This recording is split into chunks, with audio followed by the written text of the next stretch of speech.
यदि मैं सबसे पहले बात करता हूं द्रव्य की या फिर मैटर की, तो आपको पहले से ही पता है कि सर आप यहां पे द्रव्य और एक लिखते हो द्रव, ठीक है, दोनों चीजों में अंतर है भाई, है ना।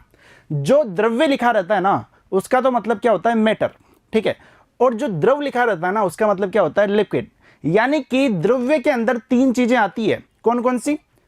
सॉलिड, लिक्विड, गैस, यानी कि ठोस, द्रव और गैस, ठीक है। तो दोनों चीजों में कंफ्यूज नहीं होना है, दोनों बातें यहां पे अलग है।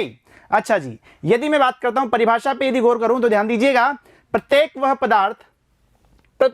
वह पदार्थ जिसमें द्रव्यमान होता है और जो कुछ स्थान घेरता है, ठीक है, जिसमें क्या होता है द्रव्यमान होगा और वो क्या करेगा कुछ स्थान घेरेगा, जिसे ज्ञानेंद्रियों द्वारा, ज्ञानेंद्रिय मतलब क्या होता है, जिसे अपनी आंखों से महसूस किया जा सकता है। ज्ञानेंद्रिया में आंखें भी आ गई, ठीक है, अपने हाथों से भी हम उसको महसूस कर सकते हैं, ठीक है, जो हमारी इंद्रियां होती है उनसे हम उसको टच करके फील कर सकते हैं, ठीक है। वो क्या कहलाएगा? द्रव्य कहलाएगा। हवा का झोंका आया तो आपको क्या पता चलेगा कि ये ठोस है, द्रव है, गैस है। अच्छा, हवा का झोंका आया, आप उसको यहाँ पे छू तो नहीं सकते लेकिन आप उसको फील कर सकते हैं, यानी कि वो क्या है? गैस है। अच्छा, क्या आप जो ठोस है यानी कि जो सॉलिड है और लिक्विड है उसको क्या आप टच कर सकते हैं? क्या बिल्कुल कर सकते हैं। पानी को हाथ में लो, पता चलेगा हाँ ये पानी है, ठीक है, या फिर कोई सा भी लिक्विड हो सकता है। अच्छा, ठोस, मान लीजिए मेरे हाथ में मार्कर है तो मुझे पता चल रहा है कि हाँ भाई हाथ में मार्कर है, इसका मतलब यहाँ पे ये मुझे फील हो रहा है, यानी कि इसका कुछ द्रव्यमान मुझे नजर आ रहा है। लेकिन गैस में आप देखते हैं तो गैस में आप फील नहीं कर पाते कि भैया इसका द्रव्यमान कितना है, ठीक है, वो तो लैब में एक्सपेरिमेंट के बाद में ही पता चलेगा।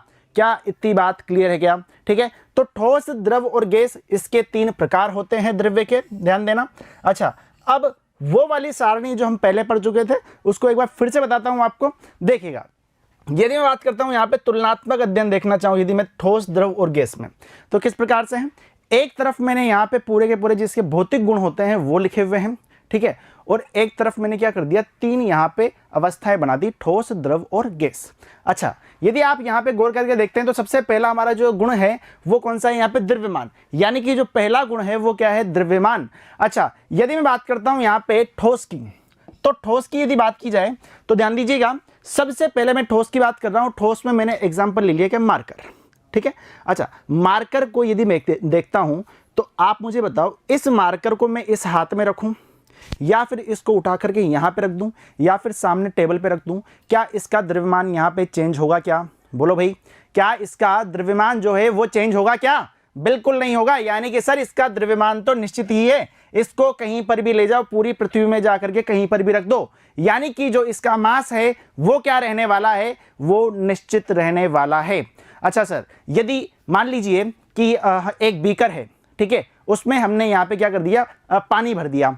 अब उस पानी को मैं यदि बीकर में से उड़ेल देता हूँ जमीन पे, तब भी तो उसका द्रव्यमान वही होगा, यानी कि वो भी क्या होगा? निश्चित होगा। और इसी प्रकार से जो गैस रहती है वो भी क्या होगी? यहाँ पे निश्चित द्रव्यमान वाली होगी। यानी कि द्रव्यमान वाले केस में देखा जाए तो तीनों चीजें क्या आ गई? यहाँ पे निश्चित है, यानी कि तीनों की तीनों क्या होगी? चेंज नहीं होगी। अच्छा, दूसरे पॉइंट की मैं बात कर रहा हूं, आयतन की।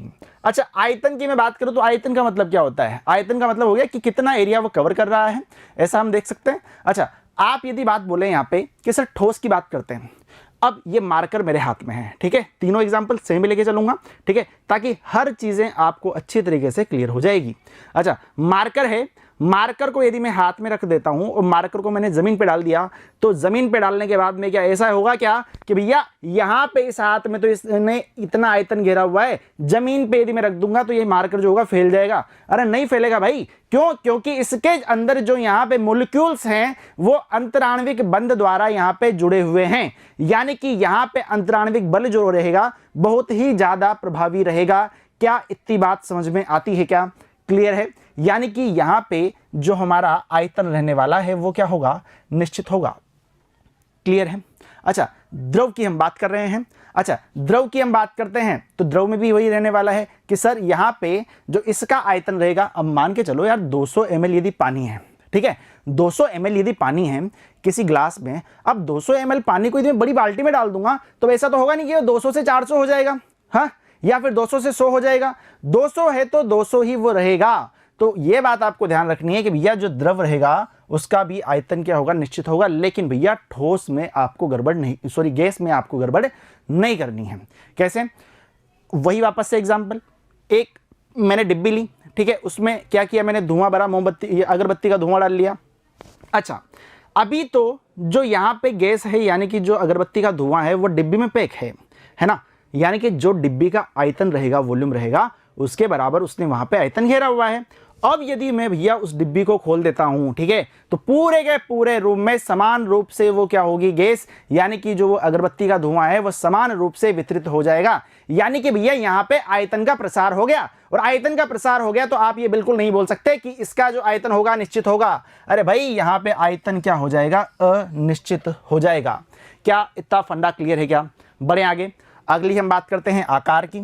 आकार में ठोस में बात करें तो ठोस में तो भैया निश्चित ही रहेगा। यदि यहाँ पे मार्कर मेरे हाथ में है, स्ट्रेट है, तो ये नीचे जमीन पे यदि पटक देता हूँ तो वहाँ पे जाकर के कोई स्क्वायर नहीं बन जाएगा, ठीक है, कोई ट्राइंगल शेप नहीं ले लेगा। क्यों? वापस से वही रीज़न हमारा, कौन सा, अंतराण्विक बल, ठीक है। तो ये चीज़ आपको ध्यान रखनी है। अच्छा, आकार की बात करते हैं।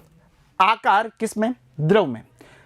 ग्लास में था पानी, ठीक है, तो ग्लास का आकार लिया हुआ था। उसी पानी को बड़ी बाल्टी में डाल दो, बड़ी बाल्टी का आकार ले लेगा। यदि भगोनी में डाल देते हैं तो उसका आकार ले लेगा, कटोरी में डाल देते हैं तो उसका आकार ले लेगा। यानी कि ये द्रव जो है ना वो तो यहाँ पे अपना आकार चेंज करते जा रहा है, जैसे जैसे मैं यहाँ पे उसको अलग अलग बीकर में डालता रहूंगा। यानी कि इसका आकार अनिश्चित होगा, और उसी प्रकार से गैस का भी अनिश्चित होगा। कैसे है? क्योंकि माचिस की डिब्बी में था धुआं, तो उसका आकार ले रखा था, ठीक है। जैसे ही डिब्बी खोली तो डिब्बिया खोलते ही क्या हुआ, वो पूरा का पूरा जो धुआं है पूरे रूम में फैल गया, और उस धुएं ने किसका आकार ले लिया, अब यहाँ पे रूम का आकार ले लिया, रूम का शेप ले लिया। तो ये भी क्या हो जाएगा, निश्चित हो जाएगा। अच्छे तरीके से एक एक बात समझ में आ रही होगी। टेबल रटने की 1% रत्ती भर जरूरत नहीं है, ठीक है। अच्छा जी, घनत्व की हम बात करते हैं तो फॉर्मूला सबको आता ही है, ठीक है, तो उससे निकाल सकते हैं। यदि मैं बात करता हूं ठोस की, तो यहाँ पे घनत्व क्या होगा, अधिकतम होगा। अच्छा, यहाँ पे क्या होगा, मध्यम होगा, और यहाँ पे सबसे कम होगा, मिनिमम होगा, ठीक है। क्या रीजन है? एक ही रीजन आएगा हमेशा, क्या, अंतराण्विक बल। क्लियर है? अच्छा जी, अगले हम बात करते हैं अंतराण्विक आकर्षण बल। तो ये मैं पहले ही बता चुका हूं, सबसे ज्यादा इसमें होता है, सबसे कम इसमें होता है। इन दोनों के मध्य किसमें होता है? द्रव में होता है। सबसे ज्यादा अंतराण्विक बल किसमें पाया जाएगा? तो आपका आंसर क्या होना चाहिए? ठोस में पाया जाएगा। सबसे कम गैस में पाया जाता है, बिखर जाते हैं अणु, ठीक है। ठोस में आपको एक्सटर्नल फोर्स लगाना पड़ेगा, बाह्य बल लगाना पड़ेगा, तब जाकर के इसके अणु बिखरेंगे। क्या इतना फंडा क्लियर है? ठीक है, बड़े आगे। आणविक ऊर्जा, आणविक ऊर्जा यहां याद रखना, ये तो न्यूनतम होती है, इसमें अधिकतम होती है, इनमें दोनों के मध्य ये हो जाएगी। क्लियर है भाई? ठीक है, तो पूरी की पूरी सारणी मतलब रटने की 1% जरूरत नहीं है, सिर्फ समझने वाली चीजें हैं, उससे ज्यादा कुछ भी नहीं है। अच्छा जी, अब मैं सबसे पहले बात करूंगा किसकी? गैसीय अवस्था की। जो ये चैप्टर है ना, उसमें क्या है कि जो सबसे ज्यादा जो आपका वेटेज है वो किसका है? गैसीय अवस्था का, ठीक है। यानी कि गैस अवस्था के बारे में सबसे ज्यादा इसमें हम पढ़ेंगे, ठीक है। सॉलिड स्टेट क्या है कि 12th क्लास का फर्स्ट चैप्टर है, और सॉलिड उसके बाद में लिक्विड जो आता है सॉल्यूशन की फॉर्म में आपका 12th क्लास का सेकंड चैप्टर आ जाता है। यानी कि इस पूरे चैप्टर में हम किस पे ध्यान देंगे? सिर्फ और सिर्फ गैसीय अवस्था पर। क्या सर यहाँ पे लिक्विड और सॉलिड के बारे में नहीं बताएंगे? क्या बताएंगे, थोड़ा थोड़ा डिस्कस कर लेंगे जितना आपके सिलेबस में है, ठीक है। बाकी जो पूरा का पूरा डिटेल है वो हम अगली क्लास में वहां पे फर्स्ट नंबर और सेकंड नंबर चैप्टर में जानेंगे। क्लियर है? अच्छा जी, यदि मैं बात करता हूं गैसीय अवस्था की, तो ये पॉइंट्स देखना है, ध्यान से समझो। इन पॉइंट्स की मैं बात करूं तो ये पॉइंट्स आप पहले ही बना सकते हो। कैसे? समझो, गैसीय अवस्था की बात कर रहा हूं। अच्छा, यहां पे पहला पॉइंट आप लिख सकते हो कि अंतराण्विक आकर्षण बल क्या होगा? न्यूनतम होगा। आणविक ऊर्जा क्या होगी? अधिकतम होगी। अच्छा, द्रव्यमान, आयतन, द्रव्यमान क्या होगा? निश्चित होगा। आयतन क्या होगा? अनिश्चित होगा। आकार क्या होगा? अनिश्चित होगा।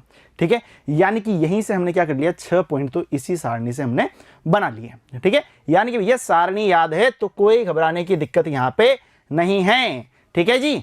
तो देख लेते हैं फिर से। इस अवस्था में अणुओं के मध्य लिख लेना इसको, अणुओं के मध्य न्यूनतम आकर्षण बल पाया जाता है। अंतराण्विक आकर्षण बल का मान न्यूनतम होता है, एक ही बात है, ठीक है। इनकी आणविक ऊर्जा अधिकतम होती है, अधिक होती है। गैसों के अणुओं में विसरण का गुण सर्वाधिक पाया जाता है। विसरण का मतलब होता है कि एक स्थान से दूसरे स्थान पे जाना, ठीक है। इतना मतलब समझ लो। विसरण का मतलब क्या हुआ? एक स्थान से दूसरे स्थान पे विस्तृत हो जाती है। ठीक है, मान लो इस बीकर में मैंने गैस भर रखी है, यहाँ पे मैंने क्या कर दिया, एक पाइप डाल दिया और यहाँ पे दूसरा बीकर डाल दिया, तो यहाँ से क्या होगी, इस जगह स्थानांतरित हो जाएगी जहाँ पे जगह खाली है। ठीक है, क्योंकि इक्वल करना है उसको। अच्छा जी, अगले हम बात करें, गैस में संपीड्यता का गुण सर्वाधिक पाया जाता है। अब इस वाली ये वाली जो टर्म आएगी आपके सामने संपीड्यता, ठीक है, उसको वैसे ऐसे लिख लो। ठीक है, संपीड्यता, इसको हम करेंगे अगली क्लास में डिस्कस, संपीड्यता क्या होती है। ठीक है, अब गैस के ऊपर ही गैस के जितने भी नियम हैं उनको हम अगली क्लास में डिटेल से जानेंगे। ठीक है, तो बने रहिएगा, मिलते हैं अगली क्लास में। धन्यवाद।